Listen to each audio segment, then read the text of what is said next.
Seja BTG+. Baixe o app e conte com benefícios exclusivos. Estadão Notícias. Quem costuma frequentar as redes sociais percebeu uma certa disputa envolvendo alguns governadores e prefeitos para ver quem vai vacinar a todos por primeiro. Essa movimentação começou após o governador de São Paulo, João Dória, anunciar a antecipação do cronograma de vacinação no estado. O tucano promete vacinar toda a população adulta até 15 de setembro. São Paulo antecipa em 30 dias a sua vacinação contra a Covid-19, agora até 15 de setembro. Pessoas de outras cidades e estados passaram a cobrar seus prefeitos e governadores, marcando suas arrobas no Twitter, para questionar sobre a vacinação nessas localidades. O primeiro a responder foi o prefeito do Rio de Janeiro, Eduardo Paes. Nas suas redes oficiais, escreveu, abre aspas, me aguarde, João Dória. Você é o pai da vacina, mas eu já adotei a criança e já ganhei o coração do imunizante. Não me provoque, estou preparando a resposta. Bora vacinar, fecha aspas. A interação dos dois políticos agradou os internautas, que passaram a chamar a disputa de Rinha da Vacina. Logo, os maranhenses tomaram as redes para avisar que o governador Flávio Dino estava na frente.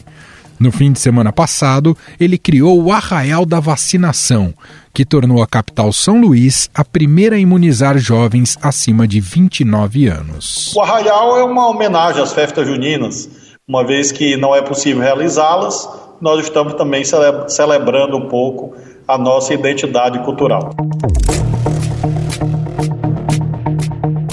Ronaldo Caiado, governador de Goiás, não ficou para trás e anunciou em seu perfil no Twitter que vacinará a população goiana acima dos 18 anos em setembro.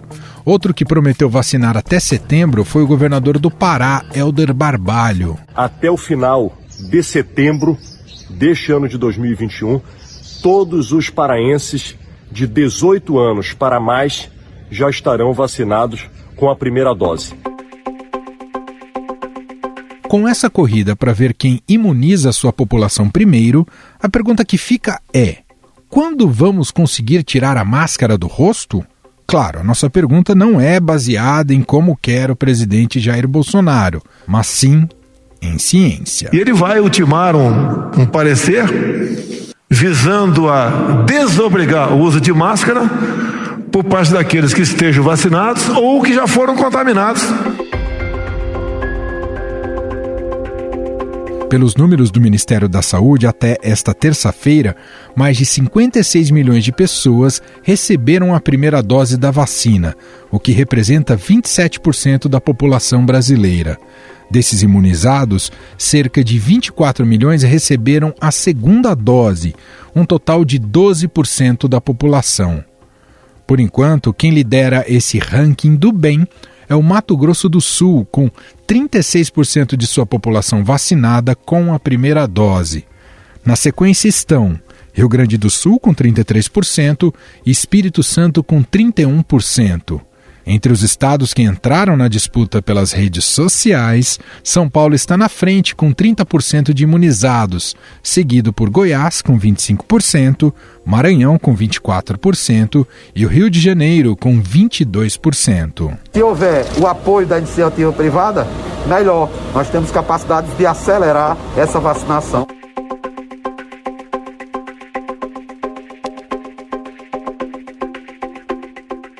Esse é o ministro da Saúde, Marcelo Queiroga. A distribuição dessas vacinas depende do Plano Nacional de Imunização. Todas as doses importadas ou produzidas no Brasil devem ser destinadas ao Ministério da Saúde, que faz um cálculo proporcional à população de cada estado e envia a quantidade disponível no momento de acordo com essa conta. Dentro dos estados, essa distribuição para os municípios é realizada pelos governadores. Por isso, o cronograma pode sempre sofrer alteração, pois vai depender da entrega dos imunizantes no prazo em que foram acordados. Primeiro, diretamente aos 200 municípios mais populosos, e, de outro lado, abastecendo 25 centros de distribuição regional, de onde 445 municípios farão retiradas também semanais. Este é Eduardo Ribeiro, secretário executivo da Saúde do Estado de São Paulo.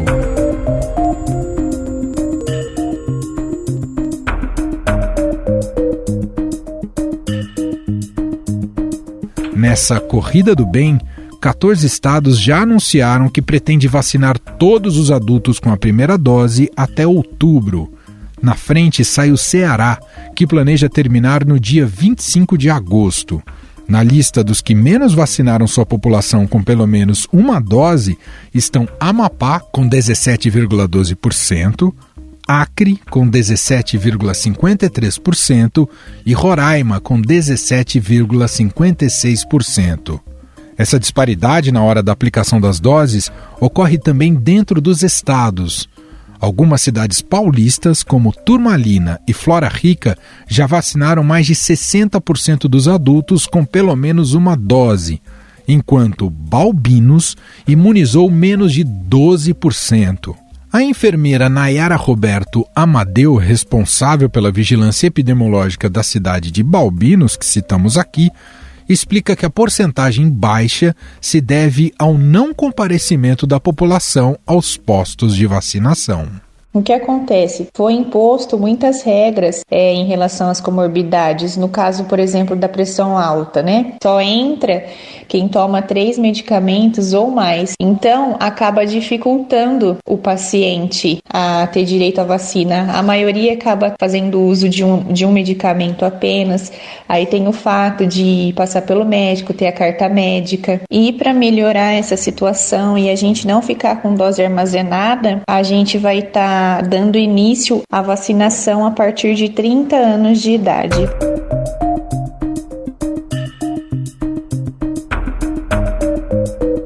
Já no Ceará, as disparidades aumentam quando se analisa o sistema IntegraSUS.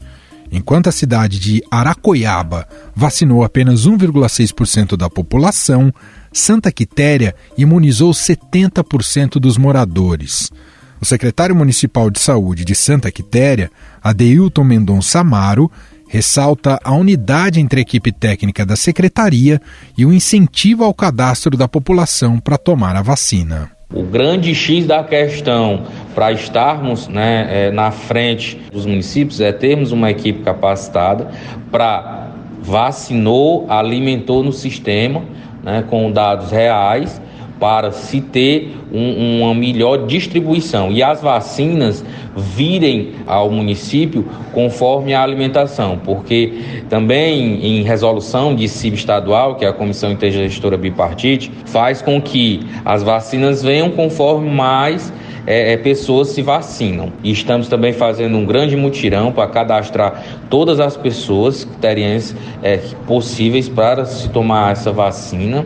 E estamos fazendo de um tudo para vacinar mais e mais, fazendo com que os números de doses aplicadas e de doses recebidas sejam bons, e estejamos, como estamos, em primeiro lugar no estado do Ceará na questão vacinas. Sobre aquela pergunta que fizemos no começo do podcast em relação às máscaras e a antecipação da vacinação, nós vamos conversar agora com o médico sanitarista, professor da Faculdade de Saúde Pública da USP e ex-presidente da Anvisa, Gonçalo Vecina Neto. Tudo bem, professor? Seja muito bem-vindo aqui mais uma vez. Bem, tudo bem é muito, mas vamos levando para não ser levado. Tem toda a razão, professor. Bom, muitos estados, professor, têm divulgado que já em setembro terão toda a população adulta vacinada, ao menos com a primeira dose da vacina contra a Covid. São os casos aí de São Paulo, Rio de Janeiro, Pará, Goiás, Rio Grande do Sul. Tem até criado uma saudável disputa para ver quem é que termina primeiro. Levando em conta que esse cronograma será cumprido, professor, quando poderemos falar em imunidade coletiva no Brasil? Primeiro, é bom a gente saber que esses estados só estão fazendo conta, porque o que o Ministério da Saúde deve distribuir de vacina, distribui para todos de uma maneira mais ou menos igualitária. Então, muito provavelmente, se esses estados conseguirem chegar onde dizem que vão chegar, o Brasil todo estará muito próximo disso. Se nós conseguirmos receber as vacinas que foram compradas agora em março pelo Pazuello, que são as 200 milhões de doses da Pfizer e as 38 milhões de doses da Janssen, se essas vacinas forem entregues no segundo semestre, porque no primeiro semestre vai ter um pinga-pinga, alguns milhões de doses, mas não vai ser importante, se essas vacinas forem entregues, elas vão conseguir complementar as vacinas que estão sendo gradativamente, paulatinamente entregues pela Fiocruz e pelo Butantan. E nós, de fato, poderemos chegar a uma situação como a da Inglaterra, ou a de Israel, ou dos Estados Unidos, por volta de setembro, que é quando eles estão se prevendo que terminam de vacinar a população acima de 18 anos. São 160 milhões de pessoas. A primeira dose da maioria de todas essas vacinas, ela já oferece uma certa proteção, embora tenha que sempre ter as 2 doses. A proteção completa é com 2 doses. Então, mas a primeira dose já aplicada em 100% da população alvo, quer dizer, esses 160 milhões de brasileiros, deve fazer com que caia o número de casos, caia o número de casos graves e caia o número de mortes, como nós temos observado. Serrana diminuiu em 95% o número de óbitos 20 dias depois do término da aplicação da segunda dose. Então, eu espero que esse fenômeno aconteça no Brasil se as vacinas forem entregues e aplicadas. O senhor tem sido prudente aqui falando do C. Os políticos não têm tido a mesma prudência em fazer essas promessas, doutora? O problema todo que é que a sensação que eu tenho das promessas dos políticos é que ela não tem muito compromisso com a realidade, né? Então o sujeito fala qualquer coisa e aí acontece qualquer coisa também, né? Veja, a informação da Janssen é que nós hoje receberíamos 3 milhões de doses e de repente essa informação virou pó. Nós sabemos que a Janssen tem o compromisso de enviar as 3 milhões de doses para o Brasil. Mas quando? Ela parou de falar em quando. O que aconteceu? Qual foi a mágica de uma empresa privada? Portanto, se espera que uma empresa privada tenha uma certa algum controle sobre seu fluxo de produção. E ela diz que vai mandar 3 milhões de doses, cria um frisson, porque as 3 milhões de doses estão próximas do vencimento.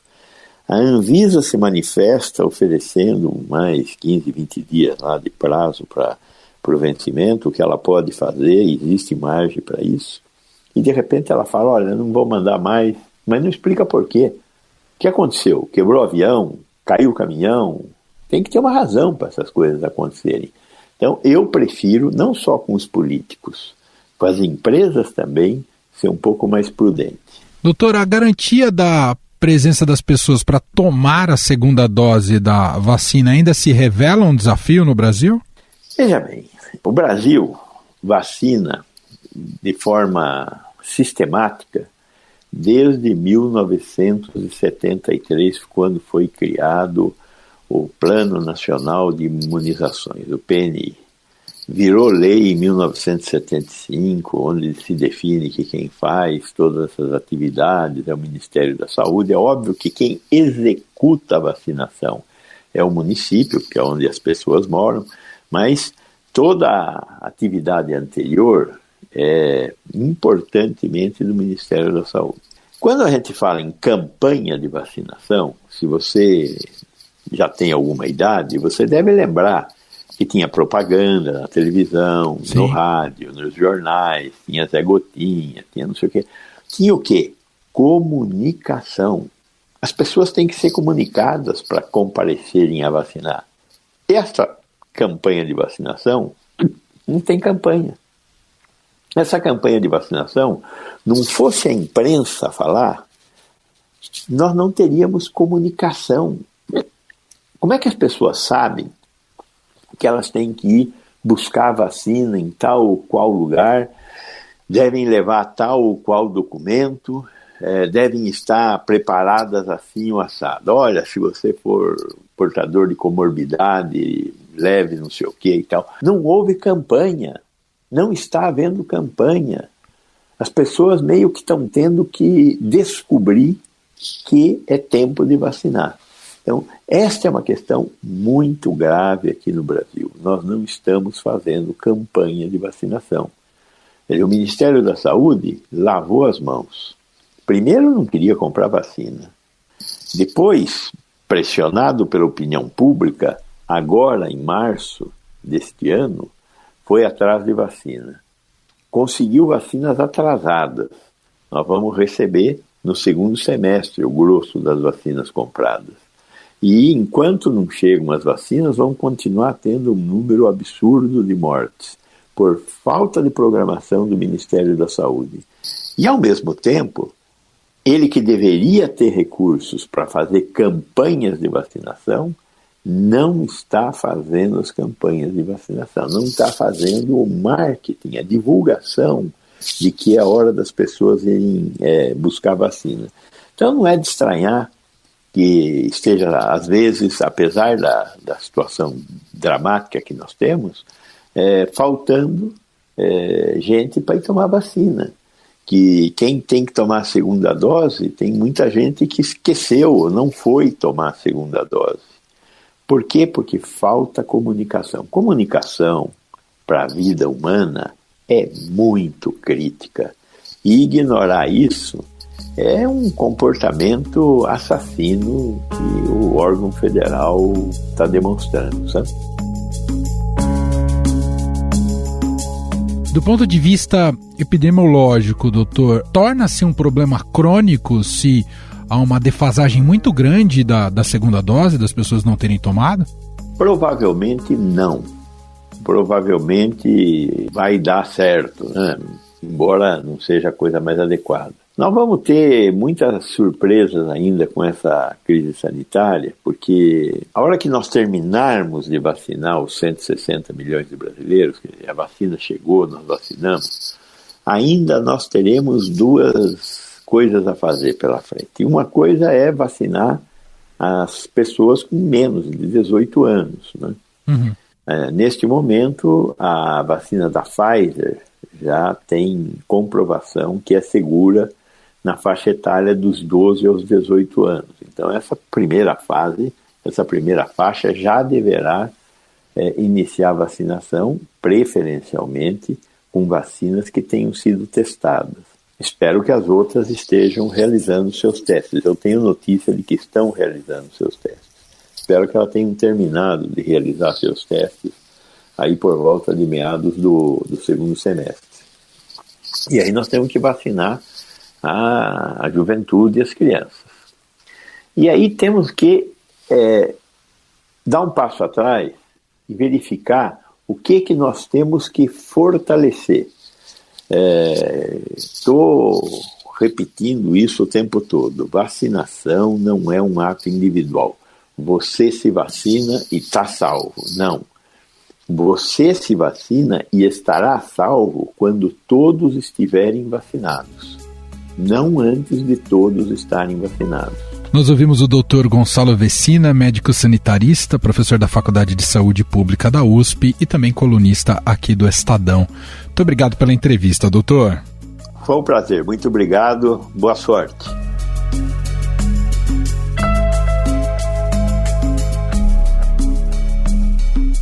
Em 15 segundos voltamos e vamos falar sobre o uso e o ganho político dessa campanha de vacinação de governadores e prefeitos.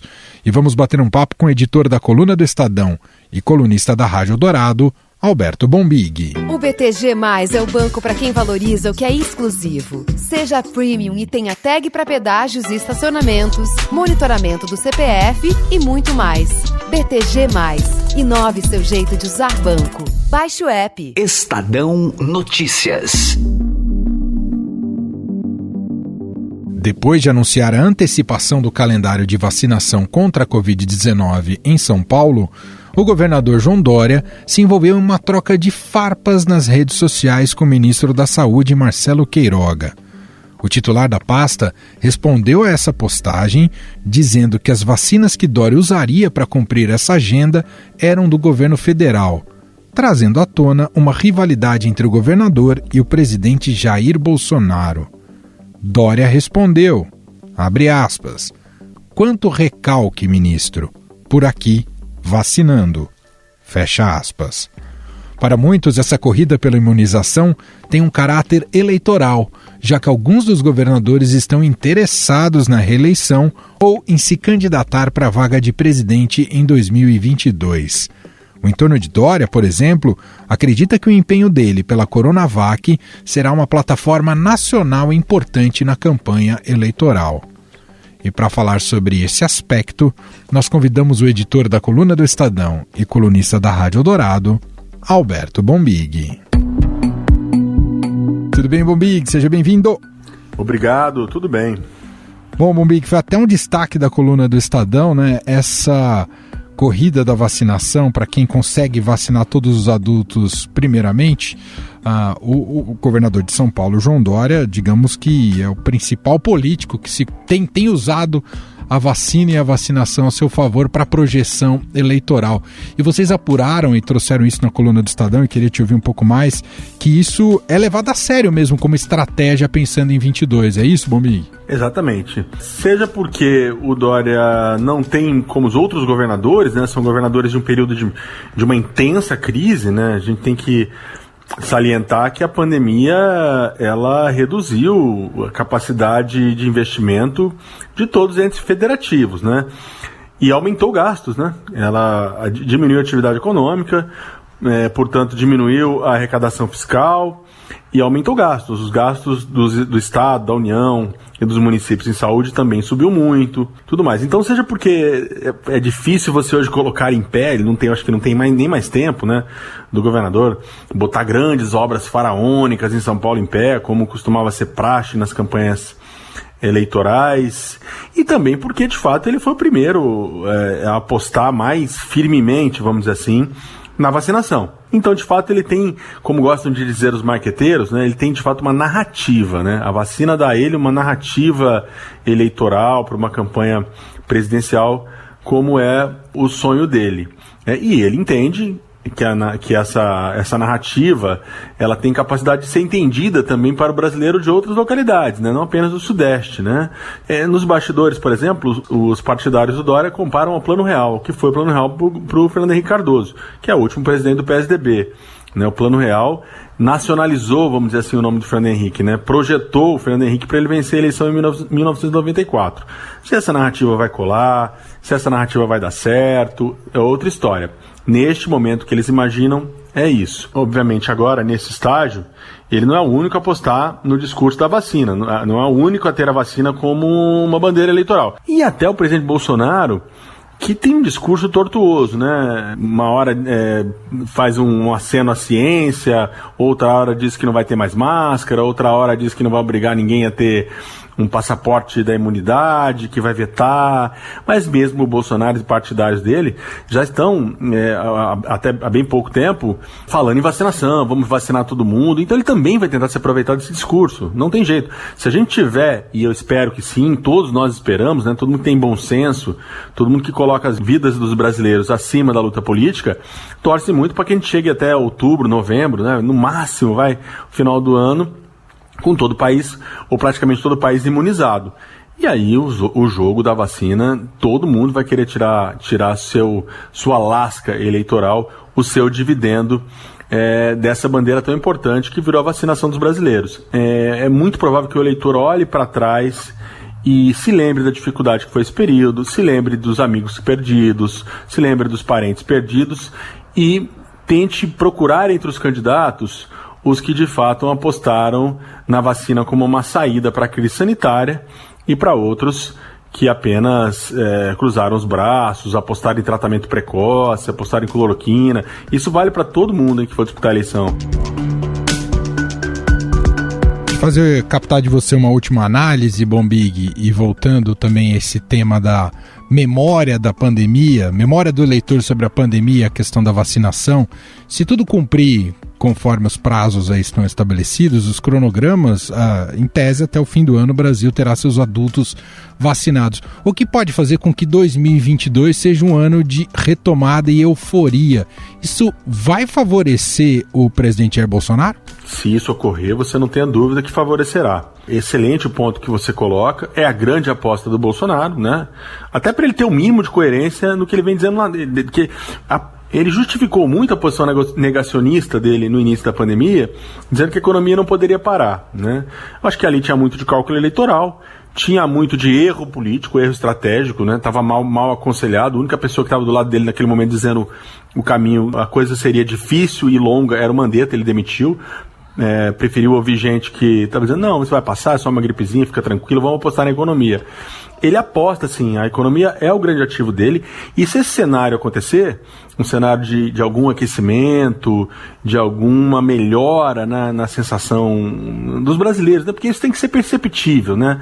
Às vezes a gente olha a economia muito pela perspectiva de números, de índices, mas na vida dele, o cidadão comum às vezes não percebe. Se houver uma melhora e ela for perceptível para o eleitor, ele é o grande beneficiado. Agora, tem uma questão, né? Essa inflação, esses dados da inflação que nós tivemos recentemente, eles botaram uma preocupação, porque aí, como te disse, não adianta você chegar e apresentar índices que indiquem recuperação da economia, índices que indiquem que nós estamos perto de sair da crise, ou pelo menos sair do fundo do poço, se no dia a dia dos brasileiros tiver com dificuldade para comprar o alimento no supermercado. Como o governo olha hoje para tentar compensar isso?